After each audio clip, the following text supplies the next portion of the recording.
Village of Martin's Additions Council will come to order. It is Thursday, the 11th of December, 2025, and we have one more person to be admitted. And we have a full agenda. First up, because she has a prior engagement, is our audit report, which is robust for the year, right? Robust? Robust is a great word. Yep. Yeah, we like it. All right. So I'm going to spin through it at a really high level, but Arthur is not wrong. It was a really good year for the village. So just as a reminder, let me share my screen here just in case everyone wants to see it. There we go. We did the audit for the year ended June 30, 2025. So I always like to pause. It's only 41 pages. So if you get really excited and want to read through the whole thing, go right ahead. But essentially why you hire an auditor is to get that independence, right? So in our report on page 3, it starts with independent auditor's report. You'll see in the second paragraph, that's where our opinion is. So based on the audit that we did, financial statements for the village present fairly in all material respects. So what that means is that the village has a clean, unmodified audit report, which is the best report you can get. Down here at the bottom, I do like to remind everybody that management is responsible for these financial statements. All we do as auditors is express an opinion on those financial statements. So on the second page of the audit report, you'll see here the bullet points. A few years back, the standards changed and they were realizing that no one really understood what an auditor did. And so these bullet points kind of outline a few of the things that we do. We exercise professional judgment. We maintain professional skepticism. You'll hear the term trust but verify a lot. That's sort of our motto.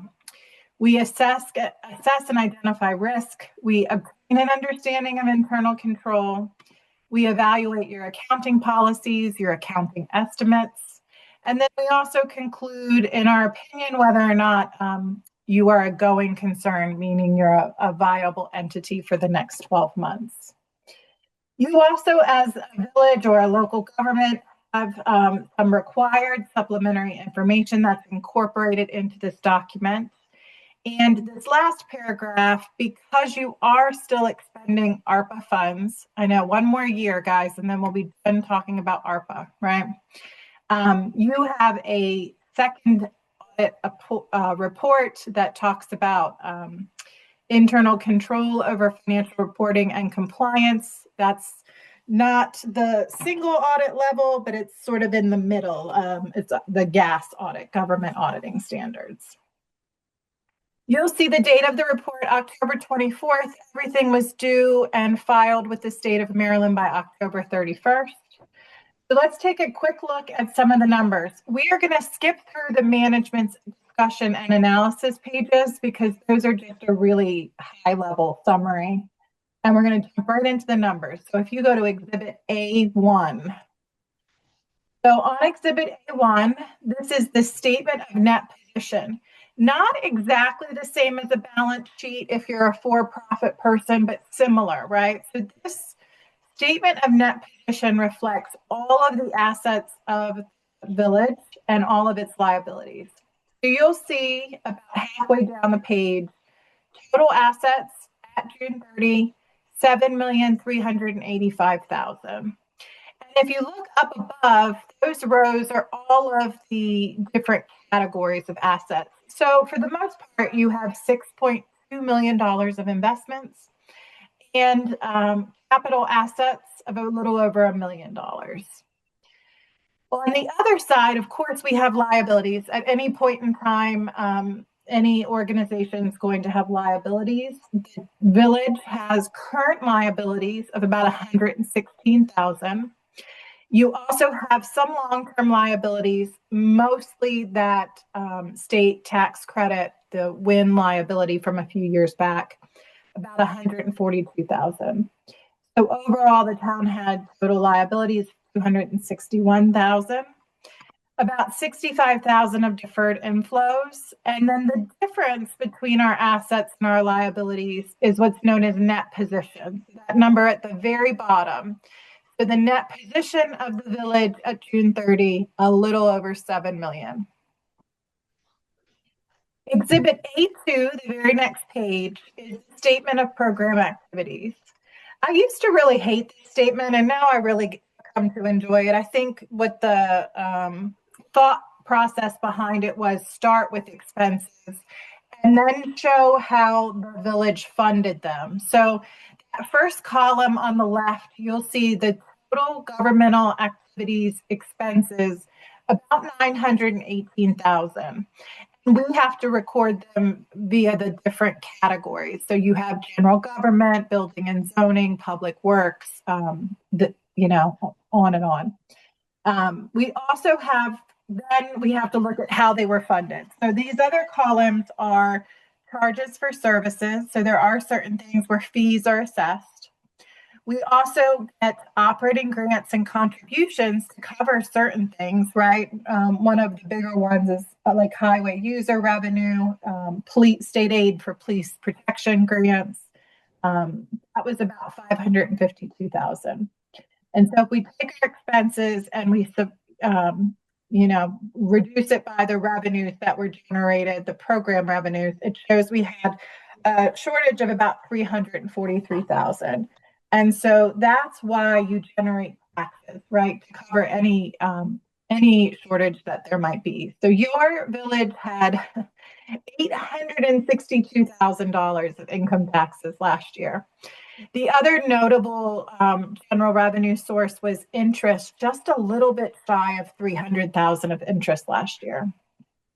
So overall, when you take your revenues and subtract your expenses, a very robust $913,000 were added to the coffers of the village at the end of last year. Exhibit A3 and A4 are the fund level financial statements. Just to make government accounting a little more confusing, you have two sets of statements. So the ones we just did encompassed all of the assets and liabilities. Exhibit A3 and A4 only reflect those assets and liabilities that are currently available. So at the very bottom, you'll see all of these amounts are exactly the same as what's on Exhibit A1, except for these couple of things here at the bottom. So capital assets are not currently available. So that is not on this fund level financial statement. Same thing with long-term liabilities. They're not currently due, so they are not included. So that's the difference between the fund balance that you see here on A3 and the net position that we just talked about. That's $7 million. Same thing on Exhibit A4. Total revenues last year, $1,832,000. Total expenditures, about 991. So a slight difference in your excess, about 840,000 on the fund level. A5 is again just a reconciliation between the two. So that 840 versus the 913 for the government wide. The next several pages, Exhibit A6, are the notes to the financial statements. And so I'm not going to talk about any of them other than the ones that were new or significant. So the first one I wanted to talk about is page 17A6. Let's see if we can find that one. 17. I'm sorry, page 21 of the PDF. So page 5, Exhibit A6, page 5. Page 5. At the very bottom, and Michael will remember this, in the current year, there was a new GASB issued, a new accounting standard for local governments that required the liability for compensated absences to be recorded in a slightly different manner than it had been in the past. So this note, B6 here, compensated absences, this is just a little bit more expansive than it was in the past. It talks about the vacation policy for each of the employees and the vacation sick leave policy. And so on page 26 of the PDF, let me see what page that is. Here we go. On page 10. 7? 10. Okay.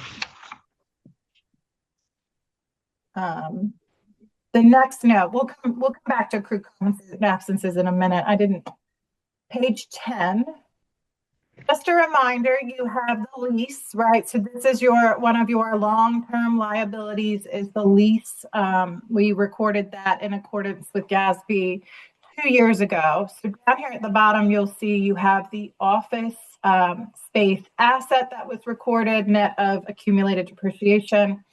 And then your future payments looks like go into 2026, about $27,000 will be paid to the landlord. The next one is, let's see, I wanted to show you here it is, the accrued compensated absences. So this is page 12 of Exhibit A6 if you're following along on the paper. So the change in accrued compensated absences was not a huge number, but because it's new, I just wanted to point it out. So we had vacation accrual here, about $5,900 is due within 1 year, and then the sick leave accrual. And the note that talks about that was on a previous screen. Essentially, it's just capturing any future payments that the village may have to make on the vacation and sick leave. Page 33. So let's go to Exhibit B1. I know this is the one that's most important and very exciting for most people. This is the budget versus actual. So this is kind of where the village shines, right? So if you look at the second page 2 of Exhibit B1, you'll see the village budgeted for 1.1 million of revenue and actually collected 1.8 million. So you received approximately $700,000 more than you anticipated when you prepared the budget. And so sometimes we look at that a little critically and we're like, well, how did we get that wrong? But again, you budget very conservatively for your income taxes. So you received about $112,000 more than you were anticipating. And that's okay. We've talked about that in the past. Conservative approach is always the right way. Our funding, that is the revenue, gets recorded based on the amount of expenditures incurred. And so you expended $496,000 last year. And then your interest was almost $100,000 more than you had budgeted. And again, that's perfectly okay to be conservative on interest income. On the expense side, let's go to page 5 and look at the total. So your total budgeted expenditures, 3.4 million, actual 991. So you expended 2.4 million less. The largest piece of that is back on page 4, where you're designating those funds for the future projects, walkability, streets, capital projects. Those will be likely in a future year. This year. Correct. And then the final report on the last 2 pages, as I mentioned, this is the gas report.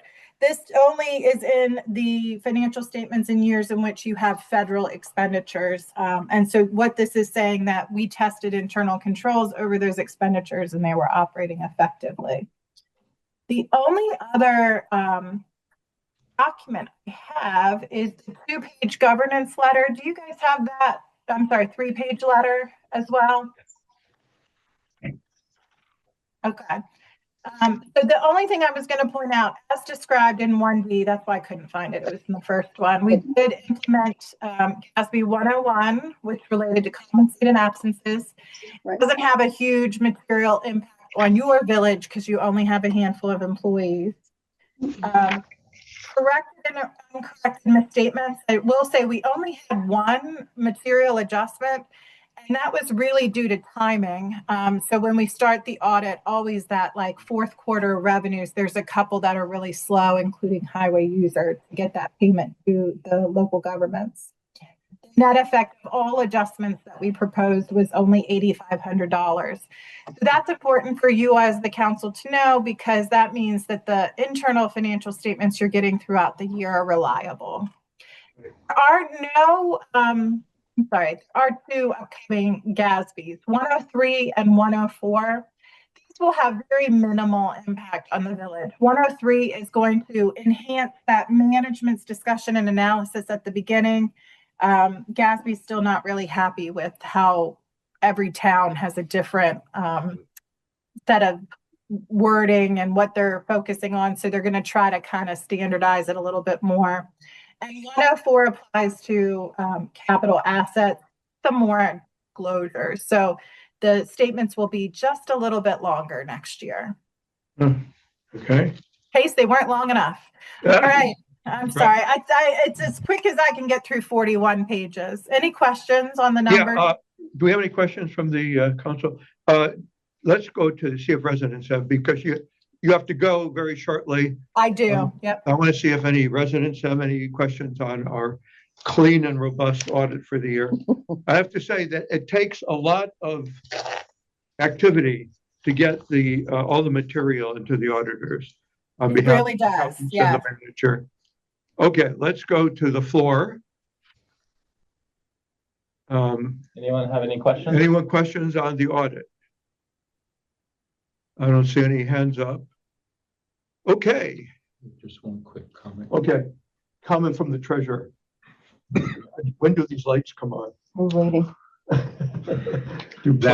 Well, we know that our auditor has to leave. I'll explain the lights more Okay. clearly, but this is not included. I had 3 holiday parties today, so I have my menorah And around my head too. this is the fourth?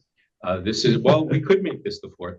Anyway, just thank you so much. Very quickly, first of all, we always appreciate this and recognizing for all the years Arthur was treasurer, and that we're in very good financial standing. Couple quick thoughts. So obviously we came in over on the income, which is great, and that included also the offsetting of the ARPA. We know in future years the returns on our funds in terms of the interest may drop. Also, the income taxes may also drop potentially, but the delta may be small. I mean, we're kind of inelastic, I should say, when it comes to some of the things that may happen. But with all that said, we have a significant primary income coming in from the income tax. So we don't have much diversity. Is that fairly standard that you see across municipalities, or do you see other sources of diversity? In Montgomery County, yes. Okay. In the other counties, they're much more diverse. They might have, different funds, but in Montgomery County, income taxes is predominant. We do several in Montgomery County, and it's very normal. Property tax is much more important elsewhere. And that's the other piece. I mean, if you look at, we have the lowest, property tax rate in the state, I believe. Yep. Certainly the county, if not the state. And so we're able to do this with extremely low, being very prideful of that. And that with the reserves and everything else, even if there are fluctuations that may trend down on some of the income pieces, that we're in good shape for, I don't want to speculate too much, but at least a decade. If we hit 0 income for the next 10 years, we'd be pretty good. Yes, I would agree to all of that. Yes. Okay. Good. Any other comments? Well, thank you, Eva. This is, wait a minute. Marty, hand just went up. Hi, forgive my cold and my scratchy voice. Ava, as always, thank you for the wonderful report. Council members, thank you for a thorough audit. Michael, are we going to have this on the website someplace where people could look at it? It's already there. It's there in the today's packet. It was in today's packet. I didn't see it in the packet. Yeah. It's attached. It's just attached as a more document because audit documents are locked. So You had to know, Michael, somebody was going to pick it up. We have to lock the document so it can't become part of the master PDF. So it's a separate document. But it is available. It's there, and it's also under governance, under audit reports, and you can go back and review our audit reports for years in the past as well. That's music to my ears. Thank you from Thank me you. and all the residents. Again, thank you, Eva. Off you go. All right, thank you. Thank you. Bye. All right. Okay, good night. The next item is something that we've been doing now for about 10 years. It's our annual survey. And we have, the last 2 years, given this effort to the University of Maryland, people who really know what they're doing. So with that, we'd like to hear who's going to be talking about that. Okay, wave. There you are. You're on. Can I Good interject? evening. Hello, everyone. I'm Sean Flower. Good Hello. evening. Good evening. I'm Sharon Gibbs Cooper, also from the University of Maryland Institute for Governmental Service and Research. Michael, We could you want to allow thank you us? for bringing, oh, I'm sorry. I'm sorry. I'm just trying to, Michael, could you allow us to share screen? Yeah. Yes, I think I just made you the co-host, so you should be able to now. Excellent. Thank you. Sorry, I didn't mean to keep. One, just say we're grateful to get some professionals in on this. And I've been looking over the results that you sent out and like you to share that with the public. Terrific. I'm going to be, I did most of the analysis and Sharon is going to be doing the presentation, but I'm here to answer any questions you might have. Can you see my screen right now? Yes, yeah, it's all up. Okay, terrific. Okay, next screen. Okay, well, now it's not letting me do it. Hang on. Okay, There we go. As- your- Okay. there we go. Again, we would like to acknowledge not only the university for doing this project, but Michael Silliman, the village manager, and also the council for providing us with some valuable input in shaping and developing this new survey for 2025. There are going to be key points that we're going to discuss. I just wanted to make it clear that the views of the report and the presentation that we're making are not necessarily representative of any official position of the policies of your particular council or Village of Martin's additions. It's solely our perspectives and views that we are presenting for tonight. Next slide. So what we're going to do is we're going to cover basically the overview of the project, the methodology that we use to capture the information, the demographics, and the meat and potatoes tonight will be the results and the content analysis. And we're going to also take a peek at some limitations of the particular study and the conclusion, and of course, allow time for questions and answers and any sort of comments. Okay, our project goal, and excuse me if I fade in and out, I'm trying to fight something off, so I do apologize in advance.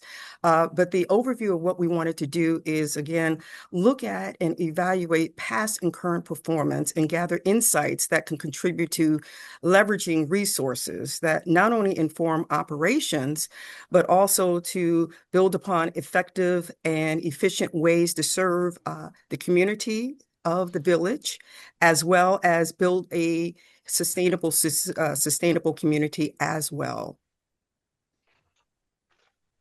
So our objectives are pretty clear, being that we are the University of Maryland, we do have obligations as far as the Institutional Review Board. So we want to make sure that we're in compliance when working in the context of protected, our human subjects. So we want to make sure that they're protected, which all those particular goals have been in place and established.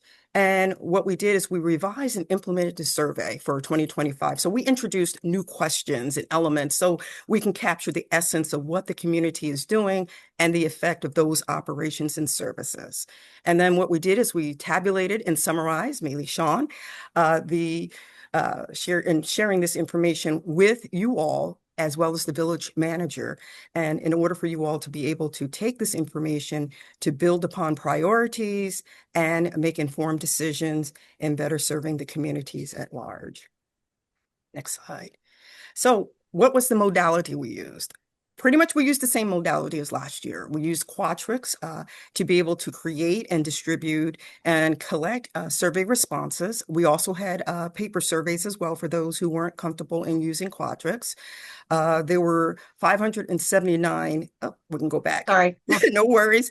Residents that received emails directly from Qualtrics because we wanted to maintain confidentiality and privacy of others. And those particular emails were sent out between October 29th and November 5th. Reminder emails, because we wanted to capture as much information as possible, were distributed on November 3rd and November 10th.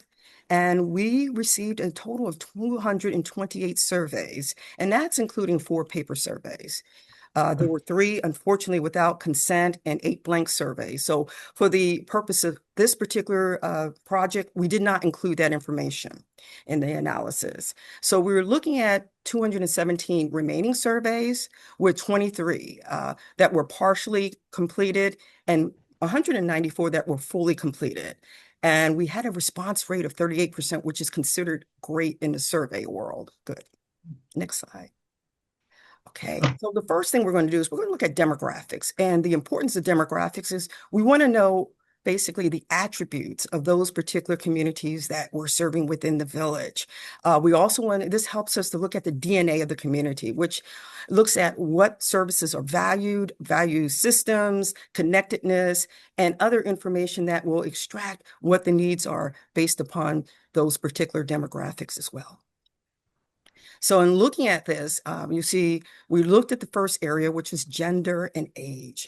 We had 217 responses. Well, actually, in this case, 164 out of 217. And looking at it to the left with that figure, with the pie chart, you can see that over 71% were male, and more than 90%, to be exact, 93 were female. So we had more females to respond. And if we look to the right and we look at the age. Say that again. I'm sorry, that's an error on the chart. It should have been 57% were female and 43% were male. Oh, okay. Oh, I missed that on the pie chart. Sorry. Right. That's a total number, not a percentage. Oh, okay. Got it. I like a place that has 160% participation. Correct. Yeah.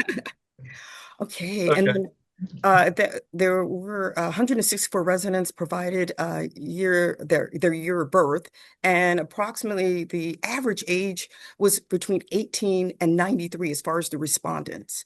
And last year, when we looked at that survey, the average age was 31 to 89. So we're getting a younger set of folks who have responded to this, which is a good thing because you want to get that comprehensive view.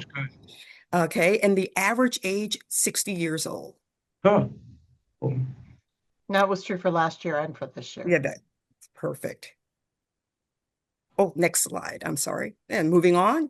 Now we break it down with the race. And we can see here that 93%, which responded to this particular survey, were white or Caucasian.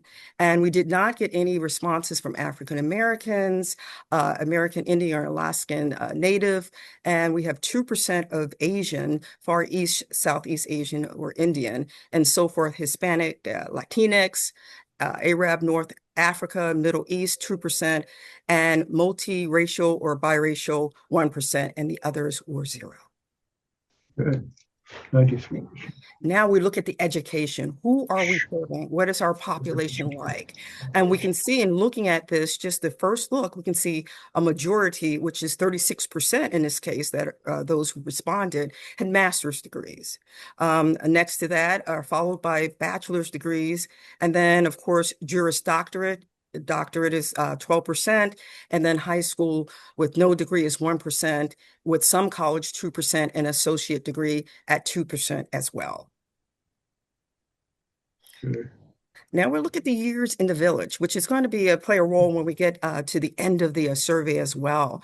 And we can see in looking at there, it's a tie. Here we have most of our residents living between 1 to 5 years at 19%. The next level is 21 to 30 years at 19%, followed by 11 to 20 years. So it's a significant amount of folks who responded who have had some years residing within the particular village. And of course, at the lower scale, it was less than 1 year at 2%. Now, we wanted to see who was responding to the survey. And ideally, you want 100% of everyone in every household responding. And you can see in looking at this particular chart that a majority of our folks were from Quincy Street. as well as Turner Lane. And the lowest response rate at this point was 1% from Melville Place. And a lot of this detail is going to be captured in that packet that you have received with the survey.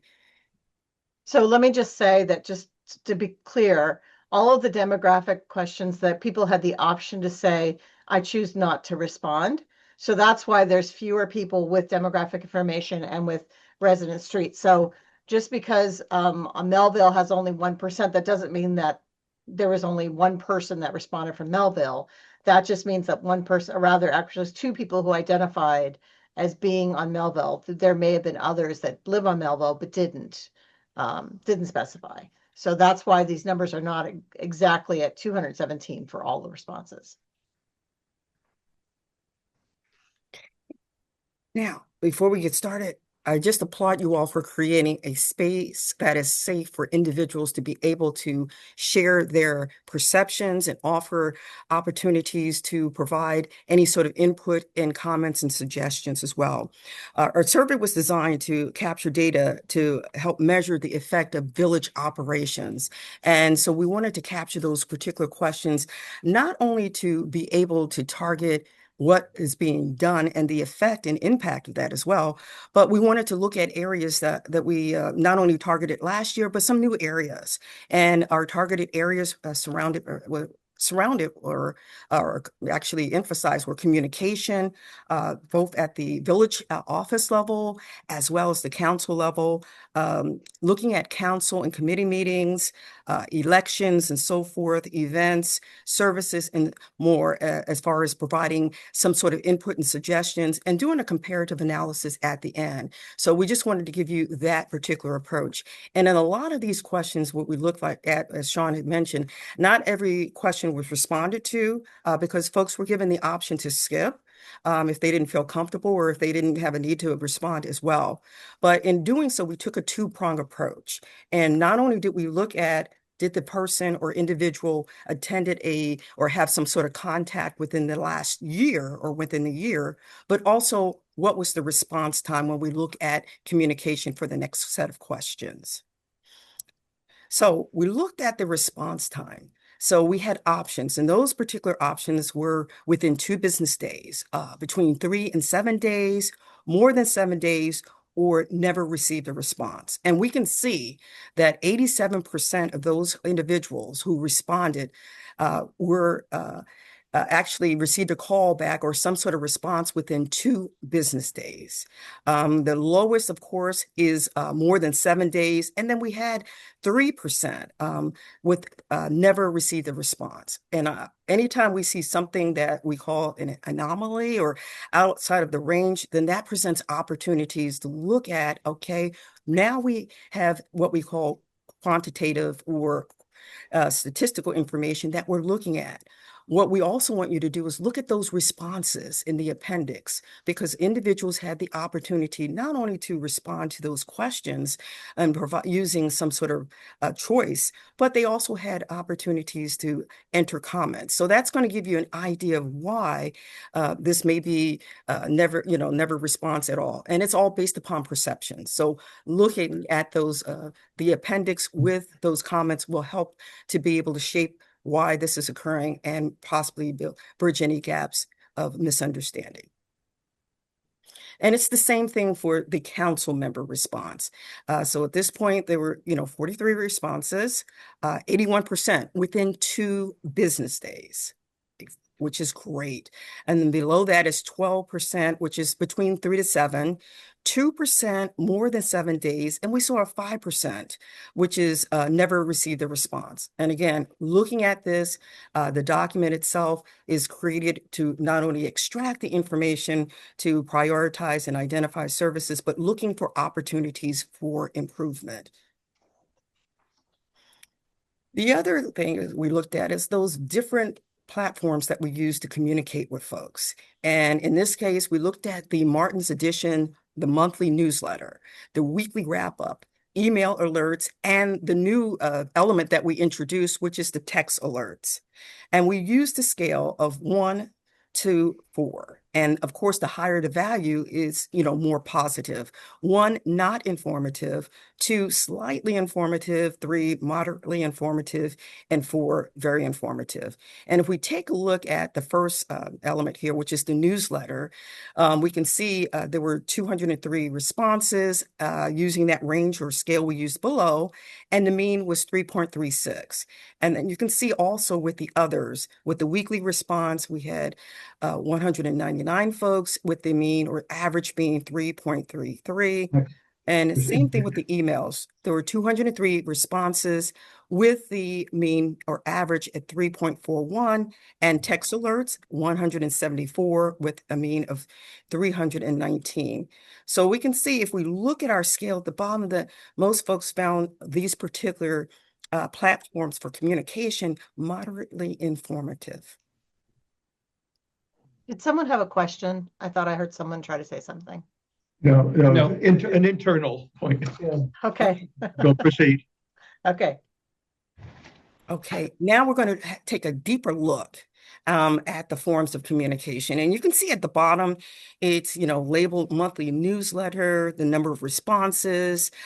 So this is more of a detail level approach. And weekly wrap up with the responses of 199, email alerts, responses 203, and text alerts. And we can see with the email alerts with the, very high, which is 52%, folks found it very informative, followed by moderately at 40% on down. And it's the same thing. You can look at pretty much the second one or the first, in the sequence of things, the monthly newsletter, how folks found that very informative, as well as the weekly wrap up. But you can see with the monthly newsletter, there wasn't anybody that found it not informative at all. Okay. Any questions about that particular slide or before we? Just a comment, really, but first, let me start with a very strong, effusive praise. This is magnificent, and it was when you first worked with us and today. But one thing I just want to point out, very slight thought, is the scale used for this is a little bit different than some of the others. So, for example, we see a scale of not informative at all, slightly informative, moderately informative, and very informative.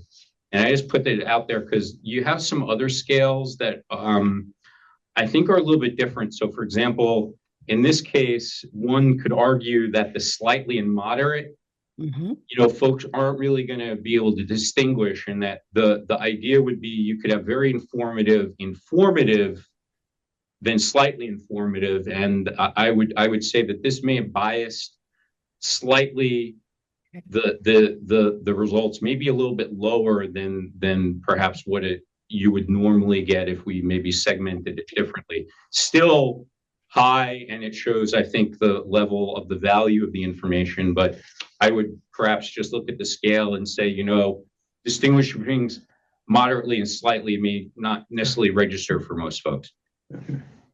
And we can certainly, if you engage us again next year, we can certainly look at that. The only downside to changing the scale is that then we will not be able to look apples to apples next year at the prior 2 years. So that would be the only disadvantage of changing the scale, but certainly it's worth looking at. Right. All good. All good. Thank you. Okay, next slide. Okay. Now we looked at the information prior to council meetings, and looking at that, that's looking at a deeper dive. Did folks feel that they were prepared when stepping into those meetings? And in this instance, there were 202 responses, and you can look at the pie chart and you can look, and if we look at the strongly agree, and you add that up, you're looking at just about 50% overall felt that in agreement that the council meetings were well prepared at that particular time. Now, we want to also focus on neither agree or disagree. That was at 40%. And we all know, as researchers or as anyone in the community at large, neither agree or disagree doesn't give us any information. And so that's why we want to refer back to the content to see if those particular individuals responded to why they agreed or neither agree or disagree. And then, of course, looking at 11% for those who disagree, when you add up the 1% for strongly disagree, as well as disagree overall. So overall, when you look at this, over, just about half of the folks who responded felt that the meetings were well prepared. Yeah. Okay. Now, what we did is we took a look at the council meetings and committee meetings, and we wanted to see who responded as far as who attended a council meeting and who attended a committee meeting. And at that point, 51 or 25% of the respondents, 24 in total, reported attending a meeting within the year.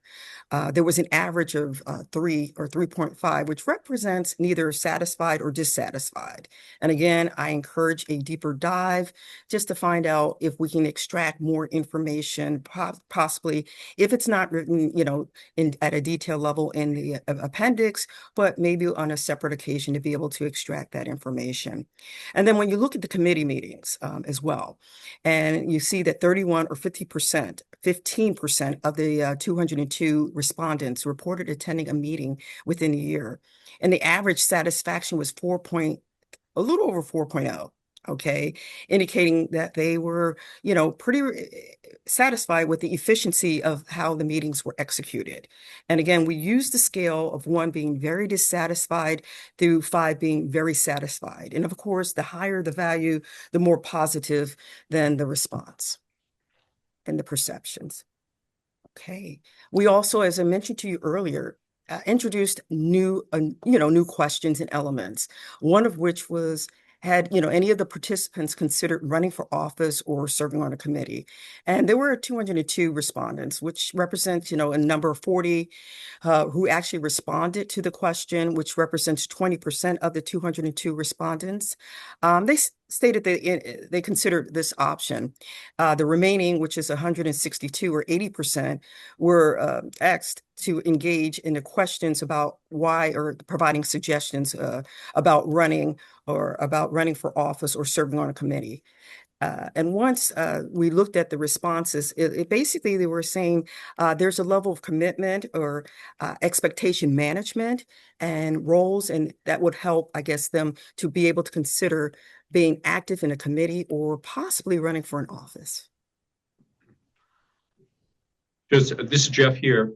Again, just thank you for that. Really helpful. I just wanted to layer in, because I know there's a lot of discussion, questions about why people may or may not consider running. And so Arthur, I took Arthur's lead. He did a little bit of a extra analysis using some tools on some of the qualitative, and I did it for the responses here. And I just want to share that over 70% of what was mentioned was lack of time or concern of time. So I'm putting that out there is that there has been a big effort, and I think a right one and a solid one, to produce and share information like financials and roles, which was also mentioned, but that was less. That was like 10 or 15% talked about roles. But really, as we had inferred, it was lack of time. And so just putting that out there in terms of expectation of elections and why there isn't this overwhelming number of folks who may be putting their hat into the ring, that I think the big issue is time. And we all knew that, but just putting that out there. So thanks. I think a number of people also stated that they had served in one capacity or another over the years. Right. So I think you're probably, the people who are responding to the survey are more likely to be involved in the community. Yes. So you're not getting to the people that aren't necessarily engaged. And so that might be something to think about when you're planning a strategy for outreach. This is Andrew. Can I ask one question about the survey? When you look at the responses, are you able to, I guess, align the response of the person who said yes, he or she considered with other questions, with other answers from that same person? Mm-hmm. Yes. Okay. All the responses are individualized. In fact, I provide a copy of the de-identified data to Michael, and what I take out any the demographics, the street name, and that's to kind of protect the Yeah. Privacy. persons who filled it But you out. could do cross correlation. Yeah, yeah, You could do Yes. correlation to cross those. yeah, things. yeah. Yes, Okay. And so, we do have some questions later. Okay. Okay. so Because yes, we definitely definitely can see cross who's responding to what exactly all through their survey. Okay, thank you. No problem. Okay. And then there was a question about elections and the integrity of elections for 2025. And the questions posed were the elections conducted in a fair manner. And we can see quite a few people respond, 197. And with the range, if you look at the scale at the bottom, 1 being strongly disagree, through 5 being strongly agree, with the higher values, of course, more positive. And we can see here for the first one that at least 4.2 with the average of those folks agree that they were conducted fairly. And then the next question was, were the elections conducted in an open manner? We had 196 responses, and you can see here the range, it was from 2 to 5 as far as being able to tabulate. And then with that, again, it was folks agreed that it was conducted in an open manner. The third element here is I received information I needed to make an informed decision in the 2025 village election. And you can see 194 responded, the range, not including 1, but 2 to 5, and they agreed. Most definitely the average was 4.24, which folks agreed it was very much received in making an informed decision. And then the process of voting, as far as the ease of doing so, 195 responded, and the average for that, again, folks agreed was a little over 4, and folks agreed that, again, it was a seamless process. So that tells you the integrity of the elections at the village basically is well respected, and folks agree that it's done in a fair, open, and informed manner, and there is ease in doing so. So now the next thing we want to do is we're going to slide into the village events, because you all offer a spectrum of events and services. And not only did you all want to take a look at the events that were being heavily utilized, but also you wanted to look at the quality and measure the impact of such events and the value of those particular events as well. So we had a total of 135 respondents. We can see the majority of the folks participated in the celebration of the sidewalk. The least amount, which is a new value along with the Avalon Movie Night, was the Cabin John ice skating along with the Avalon Movie Night. So you can see Halloween parade, party parade, 59%, Independence Day, 45%, the VMA community brunch, 43% as well, shredded event, 28%, followed by Night of Lights, 27%, and the Candidate Forum, 25%, and Summer Movie Night, 17%, and Arbor Day Walk at 7% as well. Okay, so then we did.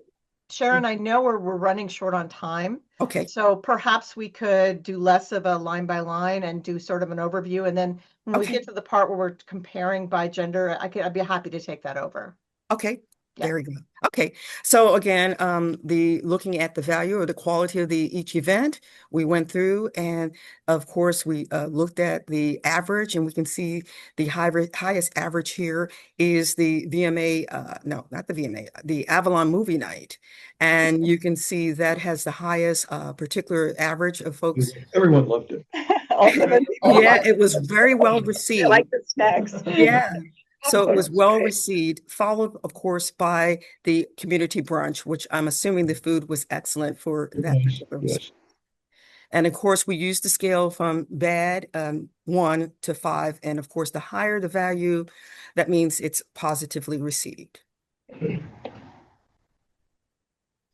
And then, of course, the other events, of course, that they looked at was the Shredded and the Cabin John ice skating event. And of course, if you look at that in particular, although it's a low response rate, you can see it was, basically 5 to 5. That was only the values that were selected, and it received an average of 5, which was, excellent. So it was Katie and her kids. That was everyone that was at the event. Now we take a look at all the services, and of course you offer again, a full spectrum of services, and it's this slide along with the other slide. And you can see, because this is considered important, look at the number of folks who've responded to these particular questions. Okay, and look at the averages as well. And you can see, for the most part, the average, and we have another page as far as the continuation of services, but for the most part, you can see that they are valued services. Trash pickup, almost, it teeters at highly valued. And the lowest on this particular screen is the composting, which is 2.79, but it's neutral, but it's close enough that it can be considered valued. I wonder if the leaf bag distribution tanked after we changed the policy. Okay, next slide. And again, this is a continuation, and then you can do a deeper look and a deeper dive with and looking at that at your own leisure. Good. I think the services that everybody participates in gets the highest values, and those who choose not to get lower values. So it's expected. Okay, continue. Well, the one little, I know time, sorry, the one little thing to consider would be delving in. So for example, the aging in place. Yes. What would be the satisfaction of those who receive that service versus the idea of folks who don't? They may just be responding low because they don't agree with it, or they just don't. Yeah, so it might be a little bit more targeted there. Okay, go ahead. Okay, and the solar grant program as well, there were 195, and for the most part, you found that 42 or 43, excuse me, overall agreed to this particular service, and there were 25% who neither agree or disagreed, and 14 disagree, and 28. So you're looking at approximately, 42% who disagree. But it wasn't really explained either. Not fundamentally. And so that would maybe contributing to such a response for disagreement as well. And so those are the kind of factors you want to take a look at, and why, folks may be disagreeing, whether it's utilization or lack of understanding of the question. Yeah, and the comments are useful in that. Go ahead. I think Sharon, the issue, correct me if I'm wrong, but it wasn't the question itself that was a problem. It was that the solar grant program itself hadn't been explained to the villagers. Is that what you're saying? Yeah. Right. Well, here in the report, it doesn't explain it. In the survey itself, it does go into what the program would look like and has but maybe that could be detailed out a little bit more. But this isn't a program that's been rolled out yet, so people aren't familiar with it, and there's definitely going to be a lot of questions, follow-up questions about it. That makes sense. Okay. Okay, next slide. Again, public safety, at this point, more than half, which is, 59%, expressed not having any concerns. 41% did have concerns, and they, again, those that were affirmative were to provide their suggestions to improve safety and address those particular safety concerns. And we introduced traffic control measures as well. And at this point, we had 196 folks who responded, which 147, which were 75%, did not want any additional traffic control measures. There were 49 or 25% that wanted additional traffic control measures. And then we have a breakdown of those measures. About 20% wanted curb extensions, 57 wanted speed bumps, and of course, 61% wanted other measures like signs indicating slow down for children, flashing lights, and et cetera. They can select more than one item. That's why you're seeing a higher than 100% on that. Okay. Okay, next slide. Now, I'm not going to go into detail, but this is a deeper dive by the street and the frequency of, those who were yes. In that column, you'll see there are two columns to the right of the actual topic or street name, and one is yes, the other is no, and it gives you the number of respondents, and it goes and gives you the level of detail as far as the frequency and the percentage. Okay, good. And remember that this survey was open during November, so we have just installed speed bumps in Turner Lane, and that was right before this. So that Okay. explains some of this. Now, overall satisfaction, and again, this is a definite kudos and plus to you all. And you can see 49%, you can see that's close to 50% of those who responded to the survey felt that they were extremely satisfied with overall village operations. Okay. And then you can see if you look at somewhat satisfied, 29%, neither satisfied or dissatisfied, 6%, and there were 16%. But again, using this as an opportunity for improvement. Again, you're starting off with, again, this extremely satisfied. That is to say, again, within itself, you are to be applauded. You're doing something right. Can I ask, was there a dissatisfied option? Yeah, they're over Yes. There was. extremely dissatisfied. No. Yeah, there was a dissatisfied. Yeah. Yeah. I don't see a dissatisfied. Oh, yeah, down No? Yes. somewhat. So Yes, there was a somewhat There's a somewhat, dissatisfied, but nobody. somewhat extremely. Okay, so there was no one was somewhat dissatisfied. Yeah, Yeah, Correct. there's, It's only somewhat satisfied down there. I'm sorry. So, Right. so there was no somewhat dissatisfied, only extremely. So, Yeah. so that's Right. why We know who those are, don't we? the 16%, I'd love to meet them. Yeah, we're gonna meet them. So, okay, sorry. We probably already have. I'm sure many times, in Right. fact, probably every meeting. Okay. Now, for the sake of time, because we had, done an analysis, even deeper look at doing a comparison for the race, comparison for year by year, comparison for gender and so forth. I want Sean to do a deeper look and dive into that. So the last part of this would be other suggestions and comments. As I said to you before, individuals had the choice of not only making selections, but they had the opportunity to provide input. And again, I applaud you all for providing a safe space for individuals to be able to share their perceptions and their insights in order for you to better build a sustainable community, and a community that meets the needs of the growing and dynamic needs of the communities that you serve. Thank you. Thank Well, we do use this as a major input in how we view things. That's great. Thank Yeah. you. So I'm gonna take over and just sort of talk about the tests that I ran, looking at actually almost all of those same factors that we've been talking about up until now, and look to see if there were statistically significant differences by gender, by race, and by length of residency. Again, this was impacted by those who chose not to identify their race, their gender, or their length of time they had been at the Villages of Martins. But what I only report out here are things that were statistically significant. So all of the other factors, the 30 other factors or so, were not, and they just sort of depend on which factor we're looking at, gender versus race versus et cetera. So the first thing just to note is that by looking at gender, women versus men, we see that there's significant difference in the perception of the value of the 3 of the 4 communication methods.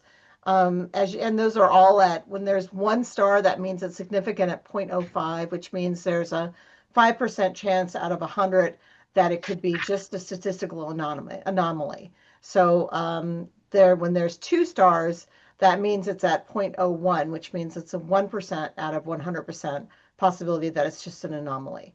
So, or you receive that outcome by chance.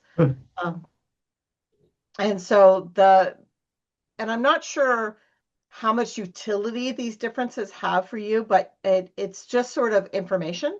And so that's why we present it. Okay. The other thing is the other thing that popped was whether or not committee meetings were efficient. Women, by fairly strong level, felt they were more efficient than men, 4.50 versus 3.89. Now, keep in mind, some of these are very small numbers, very small n's, very small number of people responding. So one person, the fewer people that you have in responding to an item, the more likely few people are able to influence it wildly. The more people that you have in a survey or any item, the more they're going to sort of naturally go to the mean or the average. So it's caution. You should exercise caution when looking at these items with smaller numbers of ends. And then the other things that were that the women felt that there were fewer women attended the summer movie, and actually, but that women were more in favor of the Aging in Place scholarships. Yeah. Also, women were more in favor of the support of the solar grant program as well. Any questions about that? Nope. Okay. This is the same structure you'll see for the next couple of these. So on terms of by race, and again, there's very few non-white folks who have responded to this. And so really, this is much more caution. Communications, your white residents felt like the text alerts were less effective than your non-white, or less informative than your non-white residents. And your non-white residents were actually more likely to attend any village event, but were less likely to attend the summer movie. And you see this by the numbers. 66% of white residents attended a village event, whereas 91% of non-white residents attended a village event. And then we see that the quality of the brunch, the non-white, but there was a very small number 5, so I wouldn't put too much into that. Right. They valued the quality of the summer brunch more than your white residents. And then finally, your non-white residents also were more likely to value the Notary Public and the Aging in Place scholarships than your white residents. And again, please keep in mind, this is a very small numbers.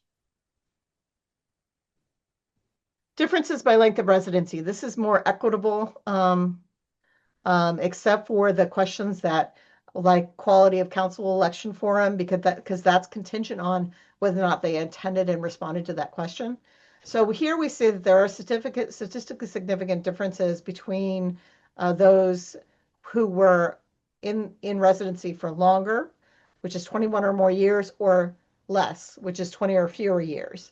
And here we see that those that are that have been longer were less likely to attend the Halloween party and parade, and were less likely to say the quality of the brunch was less than those with less time sorry, I can't talk anymore.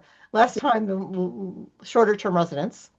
And then, but they also, sorry, I'm not sure why I'm doing this. Okay, good. So so the quality of council election forum was more highly valued by those with longer time than those with shorter time in the area. Similarly, you can sort of pick up on any of this, and I'm happy to answer any questions. But this just sort of lays out there's a difference in those who've been in your residency shorter versus longer. Okay. Then we looked at we looked at the survey by differences by year, because now we have 2 years worth of data. And so we're able to look, and really the only thing these were the only items that differed by year. In 2005, you had a jump in the number of events attended. I was really impressed with that. In 2025, you had on average 3.24 events attended versus 1.59 in 2024. And that's significant at 0.000, which means there's a less than 0% chance that this is just by chance, that these numbers are by chance. The value of services, they're actually raising the value of services that have gone up in 2025 compared to 2024. And actually the satisfaction with the village operations has gone down. But I need to note, as I did in the report, that the items there was a different scale that was used in 2024 versus 2025.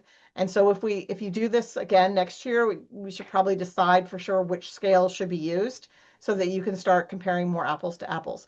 I'm not really sure why, if that would have made much of a difference, but I do feel I need to note that limitation. Mm-hmm. As I've already said earlier, the survey limitations include that, if we have values for low response rates, in terms of the low number of people responding to an item, then it's more likely to affect it one way or another. And then questions with fewer residents, they're skewed and may not reflect the community as a whole.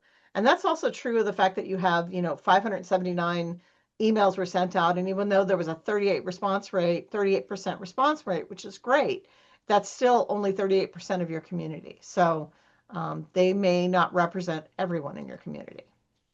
Overall, we found that these are actually the same takeaways we had from last year. People are responding to inquiries quickly. Communication materials are informative. Elections are conducted in a fair and open manner.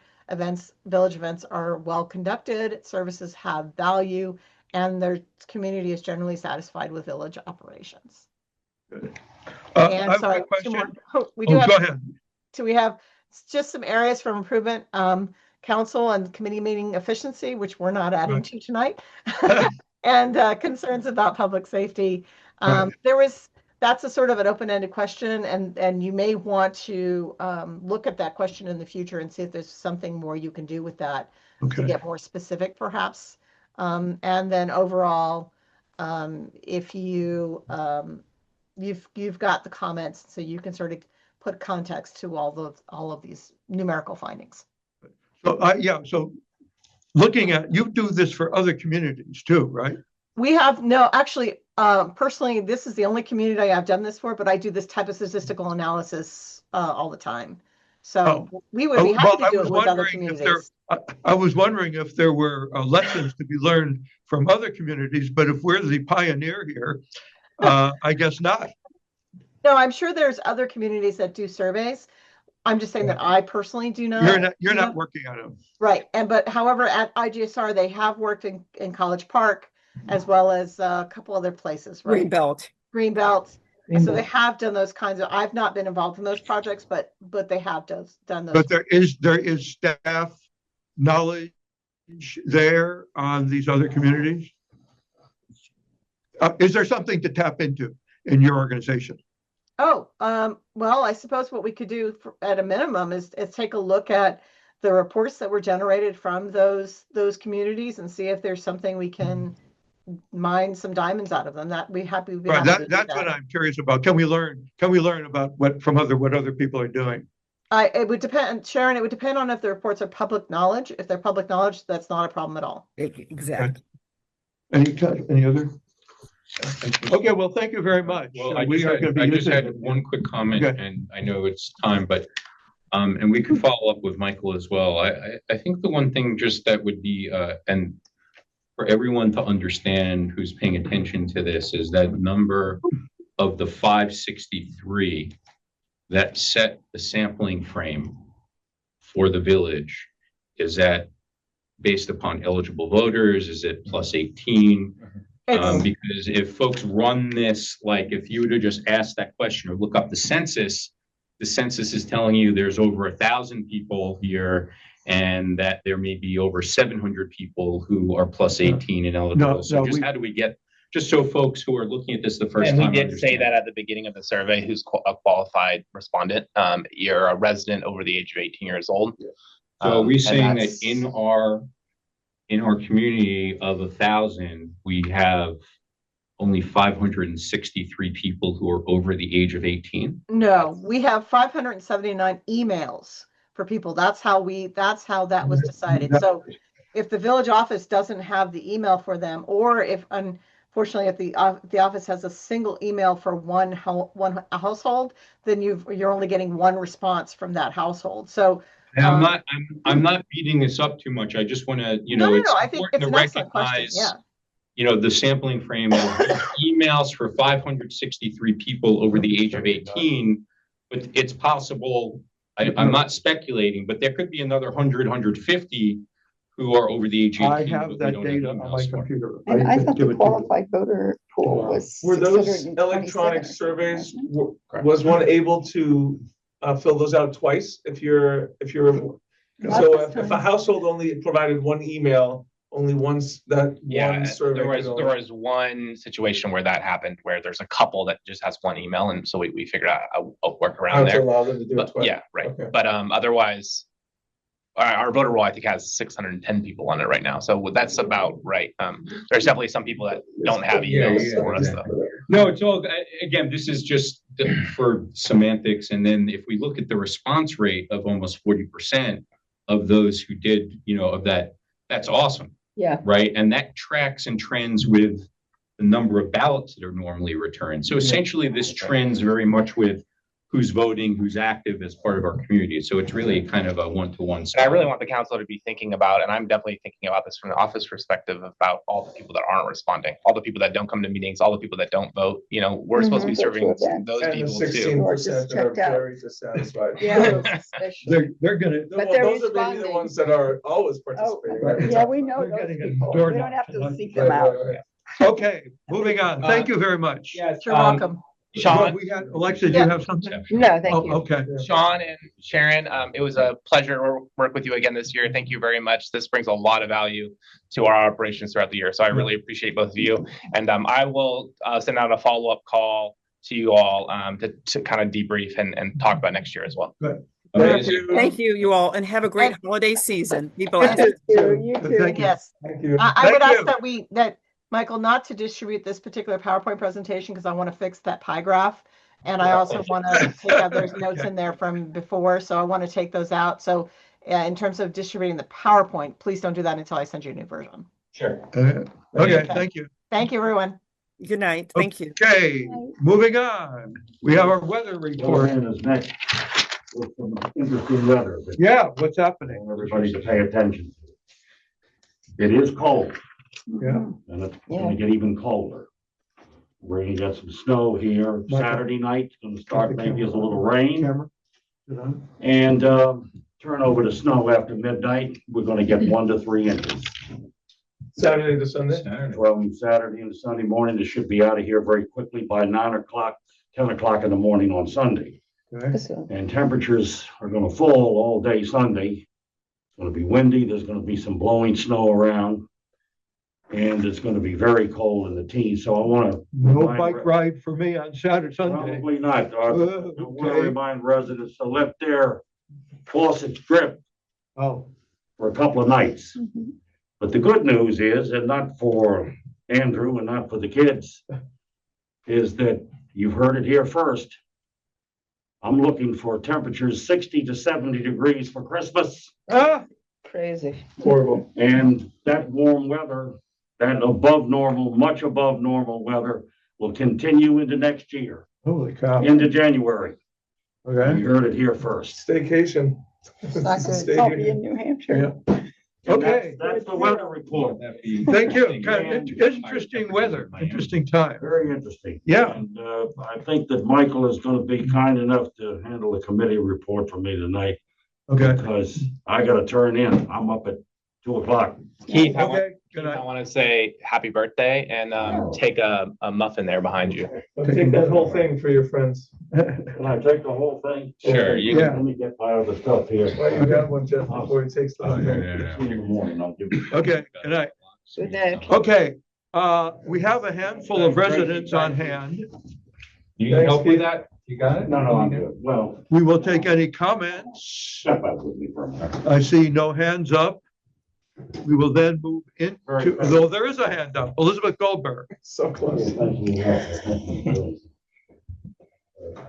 Elizabeth, unmuting. Yes. Oh, And- Naomi, okay.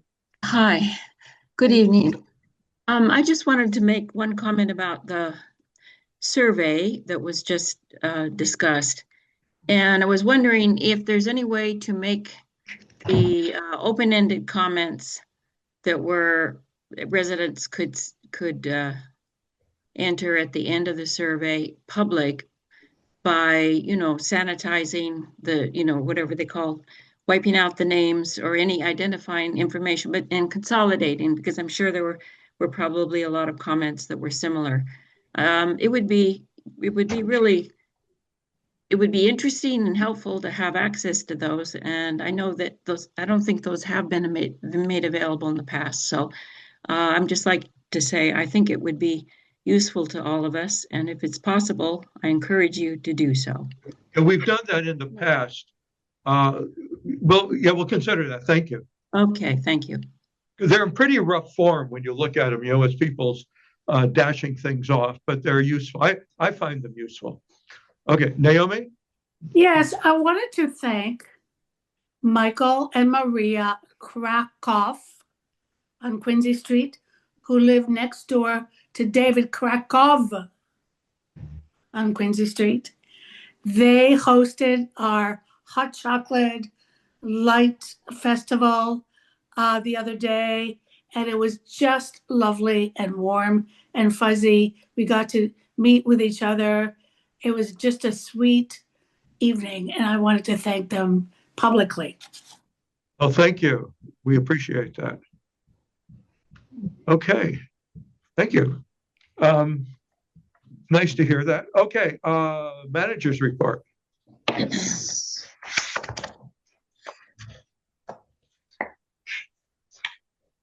I'm on page 21 if you're all looking for it. Yeah, okay. And the time is 8:46 for the record. Okay, I have updates for you all, starting with the Brookville sidewalk. Good news, everyone. Good news on the Brookville sidewalk as of today. So the written report is actually already out of date. This is a long story, and I'm going to try to be clear here, but the end result is, as of today, the State Highway Administration has amended our stormwater concept plan so that the county will approve it. Which means the filter across the street on Turner Lane, will not have to put in. The state had us jump through all these hoops for years, figuring out how to solve the stormwater problem. Both when you put in a sidewalk along the state road, you're supposed to do all these environmental things. And they said there's no workaround, even though you're just rebuilding a sidewalk, there's no workarounds. For months, they've been saying this. Years. And finally, we created a plan that they accepted. And that's what this written comment says. We accepted it. But then we went to the county, and the county said, what is this? This is way overkill. Why are you putting in this filtering system that's and very intensive, meant for projects 20 times the size of this on Turner Lane, which is a inlet to a county drain. So the county's like, why are you putting this system, this big filter on our stormwater system? That's not necessary at all. This is way overkill. So the state, as of today, has informed me that they are waiving that requirement, and we can remove that from our plans altogether, and we can just go ahead and proceed. The county has told me that they will now approve that simple version of the stormwater plan and the sediment control plan. I have asked about how long that will take to get through this last step. And that's not quite clear, but it's in works. We've already applied for our sediment control permit. So the county said they can turn it around quickly. We're just waiting for that official waiver with the signature on it to come from the state. The other thing is that this saves us roughly $100,000. I was going to ask, and what about time? I guess it saves us some time. Yeah. If it's done by the end of December, 60 to 70 degrees, that's a good 2-week stretch there. The concrete. I did mention that we can't pour concrete when it's under 35 degrees. Oh, yeah. So 60 to so 70. we weren't going to be able to start this week anyways, just because of the weather restraint. It's freezing cold. Well, if Christmas, they can start work Christmas Day. Okay. Actually, no, they can't for multiple reasons. And you have Arthur's number for the complaint hotline. The 800 number. Okay. So that's very good news. Excellent. We're good. We've already held our pre-construction meeting with the state. I have walked the sidewalk with the contractors. They are getting ready to go. They're ordering all the parts and making sure each piece of gravel gets approved by the state. I mean, there's a long, lengthy process here of approvals, but we're working through those, and we had a good progress today. So Awesome. One quick point is, whatever the communication strategy is, please do it with more notice than 24 to 48 hours. If you can, I would give at least a week or 2 weeks, whatever it is, to just let folks know of when Let it this is settle in. gonna, yeah. All the timelines are like shifting around right now. So even though when Right. it starts to literally. I think I have a feeling we'll know like the week before. So I will send out that information. We're starting on Monday, kind of information. And then also during the project, I will be sending out a communication to a large, very large pool of people that are interested in this project every Monday of the project, kind of giving an update of what's happening that week. Can I ask you a question about the Turner Lane issue? The person that initially explained what needs to be done and the person that has provided this waiver, same office, Same person. Somebody, I have his name and so how, I mean, I just don't I think understand. somebody leaned on him. Okay. yeah. Well, we actually, I leaned on him. We had a But he came to the conclusion that it was not needed. we had a meeting with the county. The county blew their stacks. We had a meeting with the county and the state and me and the engineer last week. Okay. And the county was like, what is going on over at State Highway Administration? Why is this project taking so long? County Why pulled is the it heavy on the state. why is it this huge overkill of a filtering system? Yeah. What is that needed? There's no heavy metals coming off a sidewalk, which is Yeah. what this filtering system's for. Yeah. Like, why are you requiring This this? is an industrial level. Now, Yeah. that filter is an $80,000 filter. Yeah. And the contractor was preparing to order this filter, which is a 16-week delivery Yeah. time on this filter. So I this guy mean, must they're have going to thought- manufacture it specifically for us. So we get to avoid all of that Yeah. now. Yeah. God, imagine what this fellow's been doing in other municipalities. Yes. We don't know. He We never don't know that. responds to, he never shows up at a meeting. Yeah. Yeah. Oh, He's And I know you know, it's qualified as stormwater, so whether it's communicated with the committee, but this has no impact on the actual runoff or anything that would impact flooding. It's just in a category of stormwater management. right. Exactly. Yep. And it's kind of for the state's perspective, it's all one size fits all. Every time you do a project, you have to figure out, what acre of land are you dedicating to capture water? And they're applying those standards to us, which was just pretty ridiculous. We're talking about rebuilding a sidewalk that's already there. Okay, so moving on, unless there's any other questions about Brookville sidewalk. I can talk about Brookville sidewalk all night, but the final leaf vacuuming was also delayed because of snow last week. And then you'll remember that we're using electric blowers now, which is county law. And those blowers are not holding up very well at freezing temperatures. The batteries are running out within 15 minutes. Holy cow. So the workaround that I observed them doing today, they have a generator in the back of their truck charging 4 batteries, so that the batteries that they're using, when those go out in a half an hour, they can just switch them out. And that's how they're getting through it. So we've had a lot of delays the last 2 weeks on that, and a lot of calls being like, why is my pile still here? Have you gotten calls about landscapers using still gas powered? Because I've seen some on. Yes. certain streets. There is a process to complain about that to the county, and I can't do anything with it, so don't bother telling me. Yeah. I'm not the police, and I'm not going to be enforcing county law. Oh. But in this case, at least. But yeah, there is they really want pictures of the company name, because if the truck has the company name on the side of it, then they can see how many times that company has been warned and so forth. Yeah. The third thing I wanted to mention is that last month, you'll remember the council approved the expansion and reforming of the Anti-Semitism Awareness and Education Task Force. I've been in communications with the outgoing chair from last year, Dara, about the name of it. The name of the document that they presented last month said anti-Semitism and anti-hate, but it should be anti-Semitism. They're not the anti-Semitism itself committee. So she's proposed a name, the task force on combating anti-Semitism and all forms of hate. Good. If the council is okay with that, a slight edit, I will make that edit and then put out a call for volunteers, because Okay. we'll need to reappoint And committees. they appreciated all the feedback from the council, and I provided a track edited version of the document, and they Good. accepted all the edits. Great. So thank you, Al. So Okay. thumbs up, and I'm moving forward with that one, Yeah. and I'll get the call out for volunteers shortly. We wanted to have a conversation about 3415 Cummings as part of that rebuild project, which is almost done, and they're about to close their permits on it. They needed to move their driveway, so they moved their driveway to the edge of the property. And that meant that the driveway met the road directly where a speed bump was. So they needed to move that speed bump. This is standard practice for construction projects after they complete something to need to repave the road or fix the curbs and these types of things is pretty normal. So I provided a standard to them, the same standard that we used for the speed bumps on Turner Lane earlier this year. And their contractors did that work. So I know there was some confusion and some questions about that. It was their contractors that did the work, but they did it using our standard.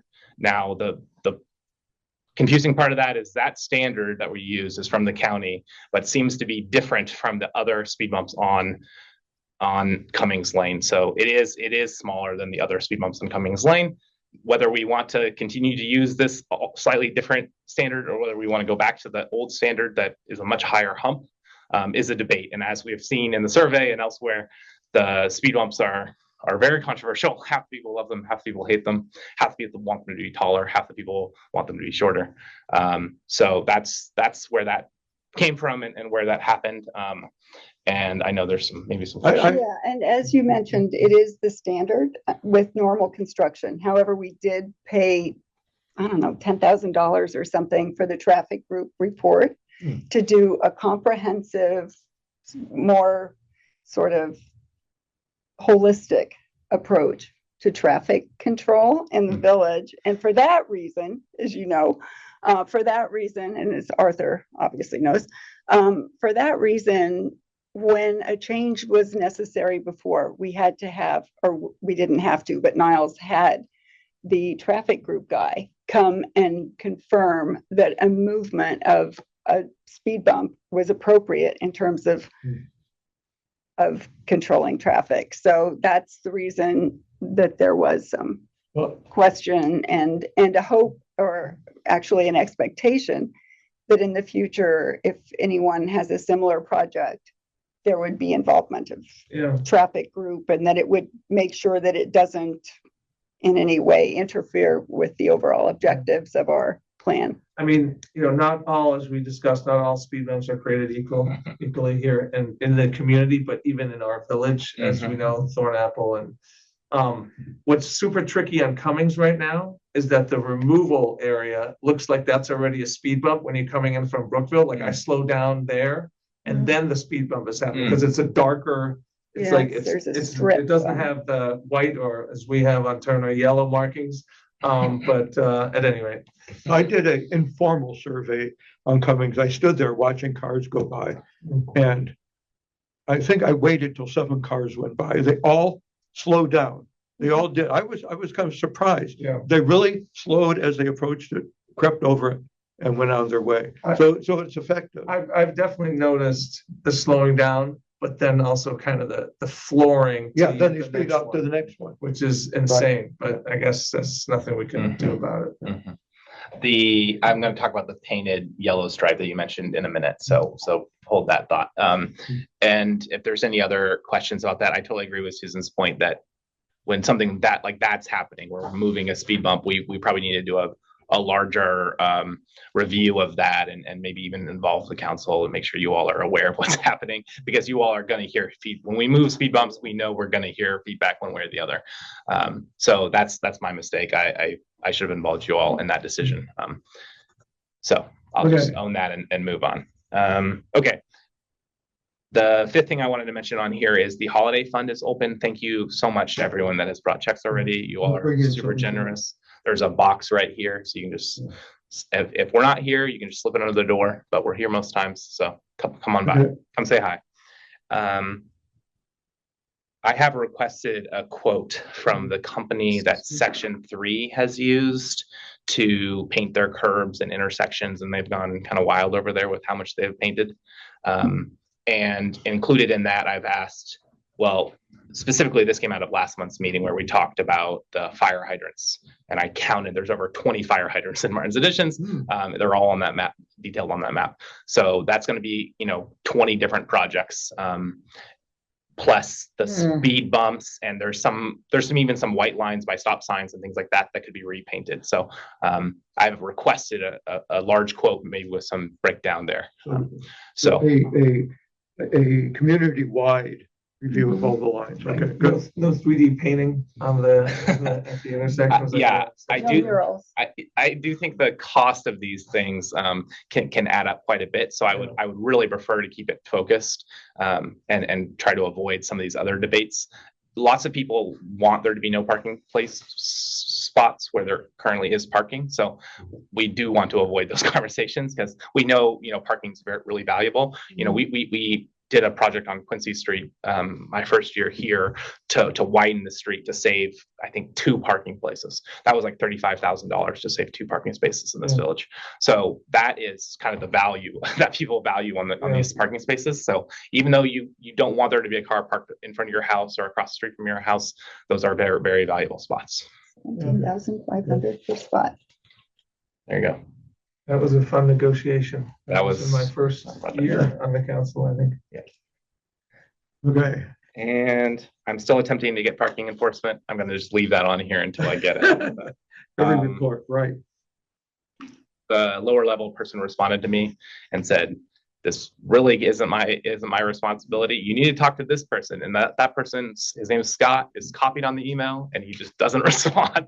So we know where the holdup is and he's just not responding to me. So very frustrating. Find his office. Yeah, I was gonna say, We'll we'll go. walk in. march there as a council and knock on the door. I think it sounds like the county jobs are pretty All remote. pretty Oh. protected. Are they in Rockville, do you know? They don't have a 2-day response time. I can tell you that. Yeah, his office is in Rockville. Because they had a response, how long was your response time? 3 years. And then I just want to say happy holidays. Thank you all so much. Thank you. I will be going on vacation in January, so I'll be around for the holidays, but gone the first week of January. Thank you. That's when your number is the hotline for the Brookfield sidewalk. Oh, God, okay. We do have Wayne and Doug that will Put be me on speed dial. available every day, so someone will be available. To be honest. Okay, we have the council meeting meeting minutes from last month. We need approval on that. You've all had a chance to review it, make any corrections. I move to accept the council meeting minutes from last month. A second. Aye. We have a treasurer's report. Yes, we'll make this super brief. Our focus was on the audit. Yeah. So, and as we know, the monthly reports are not, they're optional. But so I did look at all the materials, the ledgers, everything, no anomalies. But what we'll do is we'll do the next one. And this one, we focused on the audit. But in general, no anomalies. We're in good standing. Everything is shipshape. Good. Committees, and I see we have our election committee here. Please proceed. Election committee. Marty? Hi. Elizabeth? That's me. Who's there? That's me. Naomi's gonna give our report because I've got. Yeah. Naomi.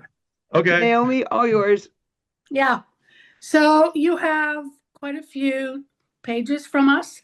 yes. We have done a lot of due diligence. We have made many inquiries, including veteran original council members who created the regulations to start with, and Ron, our council. And it's all pointing to the issue before us, which is the role of the manager, the role of the committee when it comes to managing the elections. So I implore you to read the one-pager that we submitted so you don't have to do a whole lot of other reading, but we did annotate the changes that we propose. Many of them are purely copy edits, updating some antiquated words or whatever. But the main issue is, will the committee have the permission, the power to deal directly with the contractor who manages the ballots and so on? So what we have heard from the original council members, including, and also the original manager, Jean Sperling, she was never in the middle of any of the election processes except to take direction to post a newsletter and so on. And also the council, who says that most of the villages that he works with, the council, the board members are hands off. And I implore you to think about getting your hands off the election and letting the committee manage it. Okay. So we have your markup with suggested changes to the existing regulations. Most of these changes, as you said, Naomi, are corrections, minor changes, with the exception of the one item in yellow, instruct the village manager. I move that we, that we introduce this month for further consideration and voting on next month. So thank you. That's exactly what the election committee was hoping for. So we will introduce this. I move to introduce this now. And we will have a full discussion of this next month. And I hope some satisfactory way of dealing with your issues. A second. Second. Okay. So we have voted to accept this. Arthur, I just want to say one thing. This is perfectly fine, but if you recall, when I had asked this very question at the last council meeting, I said, are we going through a typical introduction and vote? The answer was no. So I just want to get clarity on where this came up at their last change. Well, at their last meeting, they went through a number of really minor corrections to wording, to awkwardness, to changes in of things. So most of these are minor changes, just to clean up the language. With one policy for the issue. highlighted substantive. Right, the highlighted That's a major one, yeah. So we wouldn't have needed an introduction if it were just the date changes. Is that correct? Is that what it So was? let me just speak. No, not quite. Not to prolong this, I just want to get it. Can I just clarify all of this? So the election regulations, a number of years ago, we removed the calendar, the date of events, and made that a separate document. That's just passed as a resolution now. You all have already passed the 2026 schedule, which means now we're very, very close to an evergreen plan that can just pass it once and it can be good year after year after. Wait, Arthur, let me. Sorry, go ahead. Which means we're very, very close to having an election regulations that's going to be evergreen, that we can just keep the same. We never have to pass it every single year. We can just, and I've talked to Ron about this. Actually, the one we have from 2025 could have worked. It could have just been fine. But now the election regulations, the election committee is making some recommended edits to last year's plan. Thank you, Michael. Yes, thank you for the clarification, Michael. You're welcome. Right. We could have gone with last year's, was what the plan was. The committee. And edits to the rules do require a 2-month process, introduction at one meeting and hearing and discussion at a second. Yep. Yeah. Okay. I feel like what's evergreen is that we're going to have this every year. That's the evergreen every year. That's the evergreen every year. I'm referring. That is one. Excuse me, but that is one way to discourage people from coming forward and serving on the council. Why is that? What is that? To have the discussion like this every year. Yeah, that's what we agree with that. We would exactly love to have it. Yeah, we'd love exactly. not I to thought. have Yeah. Okay. Thank you. Yeah, we're all in agreement on that. Yeah. So one other clarifying point from last year, just because I remember there was some confusion about the 30-day public comment period. The rule is, and Ron just said it, it's you introduce something and 30 days later you can pass it. So you have to wait 30 days. So it's a 30-day cooling off period, right? We're all familiar with that.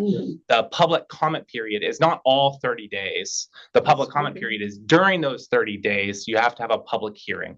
The way we do that typically here is after that 30 days, when we're going to pass it, we hold the public hearing directly before that. So there's a public comment period for each thing before we adopt something. So I just wanted to clarify that so there's no confusion that we have to rush out to announce that people can submit comments or something. People can always send emails to us, but the public hearing will be at that will be at the that formally January meeting. designated time to do that.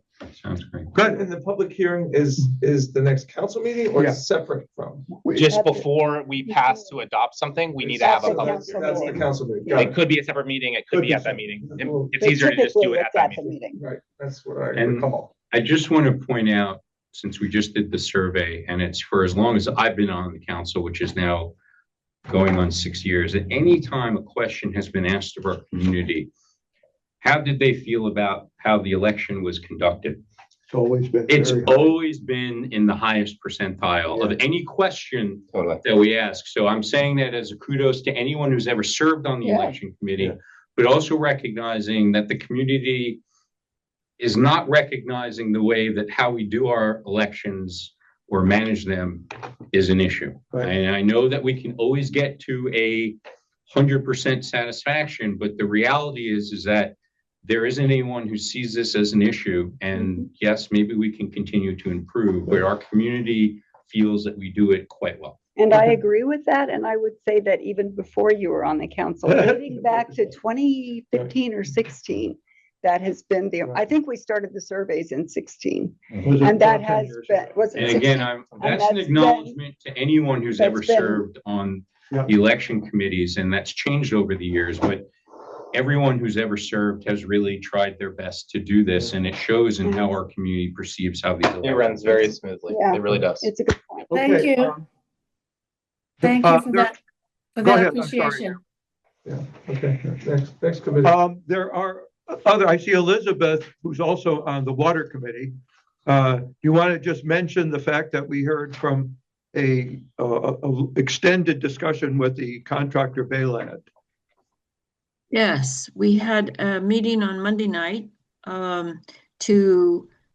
we have received the what we call the preliminary final report of the engineer Bayland Engineering Company that's has the contract.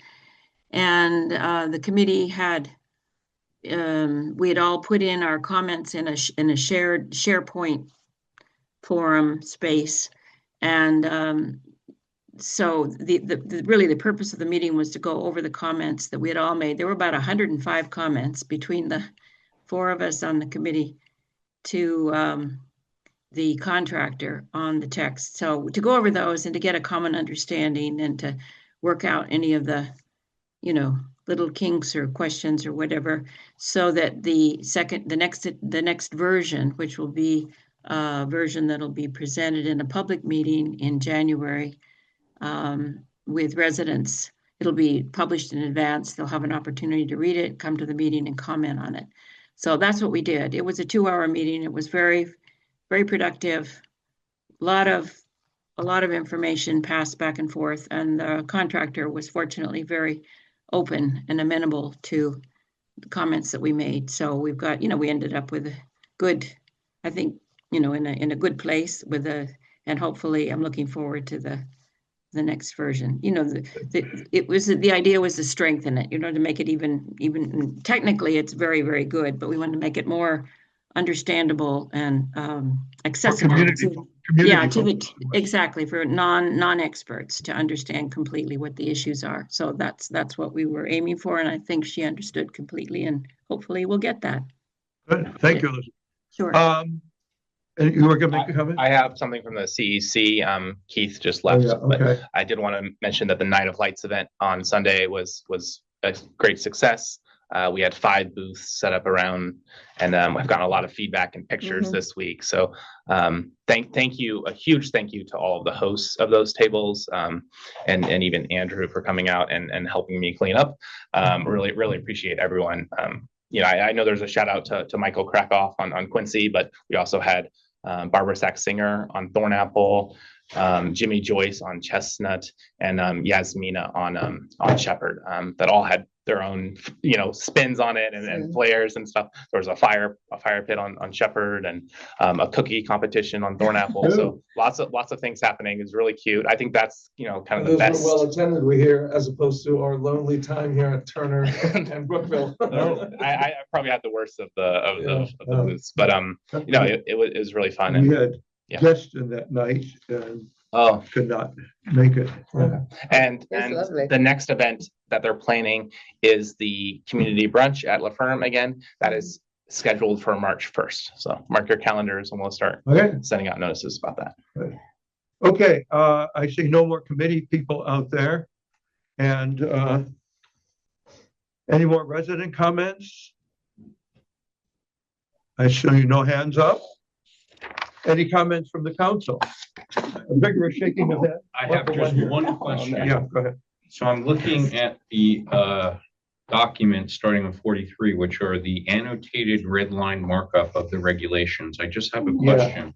Yeah. So illustrative example, under section 2, bullet point 2, I see a red sentence that says supervise the operational election work of the election contractors. And I just wanted to understand, so does that mean that that was added? Because I only see a comment and I see a red sentence, but was there anything there that was deleted? I see other places where there's a strike through, and I'm just trying to understand the interpretation of this. Is it that if there's something red, it's been added, but there's been nothing taken out? That's correct, Jeff. This is Marty. Can you hear me? Yeah, Yes. perfectly. Okay. Yeah, the committee looked at that list of duties, and I guess previous committees did too. And, supervising the contractor's ballot. Yeah, no, Marty, we don't have to get into a substantive discussion. I do appreciate that. And maybe we will. No, it was just an omission that we decided to fill in because it is a major duty. So unless it's crossed out, anything that is red and is added Correct. is new. And then there may be a comment, but so I was just trying to understand what was edited versus not. And I see very clearly there are strike throughs. Right. There was no strike through there. It was an omission that we decided to correct. So anything that is just read and added means that it was added. There was nothing else there. It was just a different. Correct. That's all. That's correct. Thank you. Awesome. Anything else? I move to adjourn. A second. All in favor? Aye. Aye. Okay. Good night. Thank you, everybody. This is a record, I think. Not bad. Good night.